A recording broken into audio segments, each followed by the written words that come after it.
Halo, aku Alicia dari kelas 8B nomor absen 12 dari SMP Regina Pacis, Surakarta. Dan kami adalah kelompok Edupendent.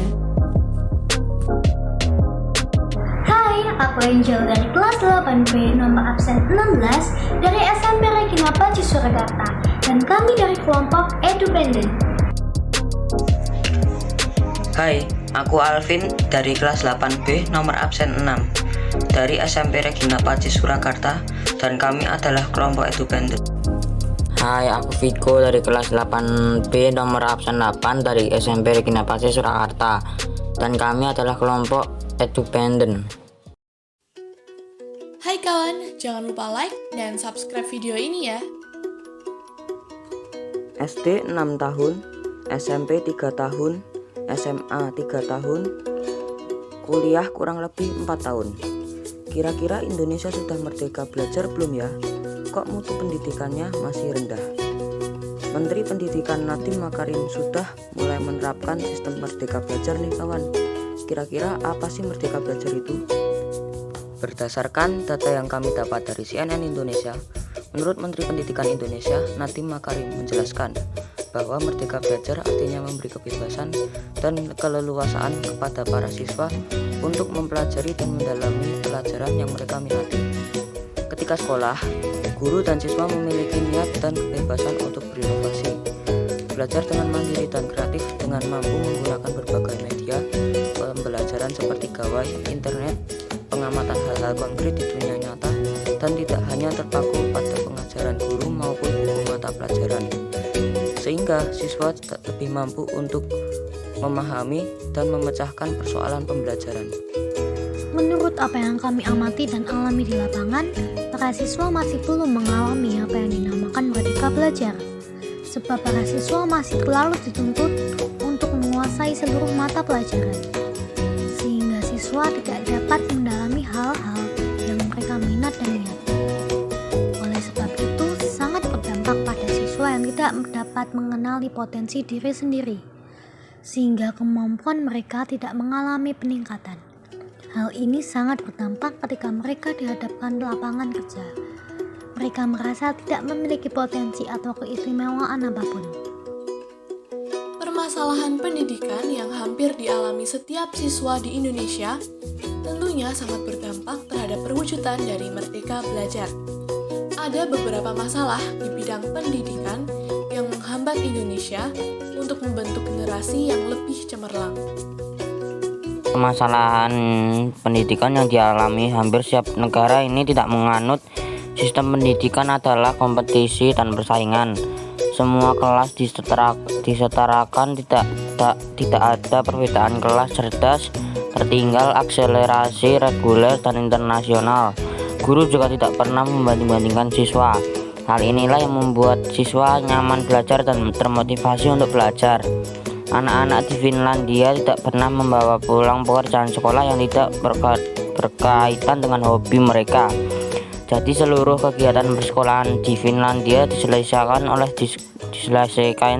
di sekolah. Ketika siswa di rumah, mereka bebas melakukan dan mendalami hobi mereka. Hal itulah yang membentuk Finlandia ber-SDM maju, sebab masyarakat bekerja sesuai minat dan hobi yang mereka dalami. Berbeda dengan pendidikan di Indonesia, di mana sekolah dan guru membeda-bedakan siswa cerdas dan tertinggal, serta membagi kelas-kelas berdasarkan golongan kepandaian. Sekolah juga memberikan pekerjaan rumah yang terlalu banyak dan tidak sesuai minat serta bakat siswa, sehingga siswa akan disibukkan oleh PR dan tidak memiliki kesempatan untuk mengembangkan bakat. Sekolah yang menjadi rumah kedua bagi siswa justru gagal mewujudkan rasa syukur siswa terhadap kelebihan yang mereka miliki karena tertutup oleh kelemahan mereka dalam pelajaran di sekolah. Finlandia berusaha untuk menghindari kesenjangan yang terlalu jauh antar siswa, sehingga siswa dapat belajar bersama tanpa merasa diri mereka lebih cerdas atau lebih bodoh.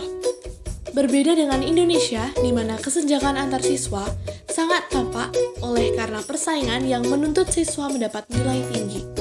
Tak jarang juga persaingan ini menimbulkan tindak bullying oleh siswa yang merasa direndahkan, Sistem pendidikan seperti ini yang ada malah melanggar sila-sila Pancasila. Sebagian besar kurikulum di Finlandia juga menerapkan pembelajaran fenomenal dengan teknologi unik, kreatif, dan inovatif sesuai perkembangan zaman. Setiap guru juga dibekali kemampuan berteknologi yang mumpuni. Sangat berbeda dengan Indonesia, di mana masih banyak sekolah yang menggunakan kertas sebagai media belajar dan tidak mau berubah mengikuti perkembangan zaman. Hal ini juga didasari oleh sebagian besar guru dan siswa yang tidak mampu mengakses teknologi karena kondisi ekonomi dan kondisi alam tempat tinggal yang kurang memungkinkan, sehingga pendidikan di Indonesia sulit mengikuti perkembangan zaman. Inilah yang membuat mutu pendidikan di Indonesia rendah. Merdeka Belajar akan berdampak pada mutu pendidikan di Indonesia. Hal yang membuat Indonesia sulit berkembang bukan karena mutu pendidikan yang buruk, tetapi dikarenakan orang di Indonesia yang sangat malas untuk membaca, sehingga pendidikan di Indonesia rendah. Sehingga jika kita ingin menerapkan sistem belajar di Finlandia, yaitu anak-anak dapat memilih pembelajaran yang ingin difokuskan sesuai niat masing-masing pelajar, akan kurang efektif karena pelajar di Indonesia cenderung malas. Maka hal utama meraih Merdeka Belajar adalah merubah sifat dan kepribadian pelajar supaya dapat semangat untuk belajar.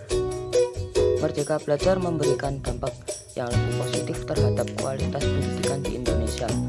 Siswa tidak dibebani dengan tugas-tugas teori, nilai akademis, dan hafalan. Akan tetapi siswa diajarkan untuk bebas berpikir atau analisa, berdiskusi, mencari solusi, dan melatih keterampilan berbagai bidang yang menghasilkan penerap. Sebagai generasi muda, ada baiknya kita mampu mengungkapkan pendapat kita kepada guru, kepala sekolah, ataupun orang lain yang menjalankan profesi penting di bidang pendidikan. Bisa juga kita mengungkapkan pendapat kepada masyarakat luas, seperti apa yang kita sampaikan di video ini nih. Alangkah baiknya kita menyampaikan pendapat dengan bahasa yang baik dan sopan, karena kita warga Indonesia, negara demokratis. Kita perlu jujur atas masalah-masalah yang kita hadapi.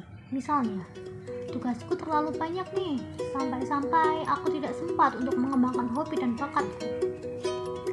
Kita juga bisa memberikan kritik dan saran kita, tentunya berdasarkan hal-hal yang terbukti nyata.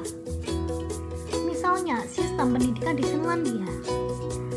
Meski pendidikan kita memang belum sepenuhnya menggunakan teknologi, di sela-sela pembelajaran kita juga harus meningkatkan kemampuan kita dalam berteknologi sebagai perwujudan era globalisasi.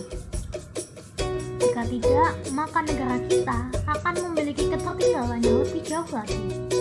Kita juga perlu meluangkan waktu untuk hobi dan bakat kita, karena hal tersebut dapat berguna bagi masa depan, antaranya karya yang lebih inovatif, serta menambah lapangan kerja yang lebih variatif. Yuk, sebagai generasi muda, kita harus serentak mewujudkan kemerdekaan belajar di Indonesia. Berusaha meluangkan waktu untuk belajar hal-hal lain untuk meningkatkan mutu pendidikan Indonesia. Indonesia masih belum mencapai apa itu yang dinamakan merdeka belajar. Sistem pendidikan yang masih menerapkan persaingan dan kompetisi justru menghambat para siswa untuk mencapai tujuan dari merdeka belajar itu sendiri. Maka, sebagai generasi muda, kita harus mampu berusaha dan menyuarakan harapan kita demi mencapai merdeka belajar dan Indonesia yang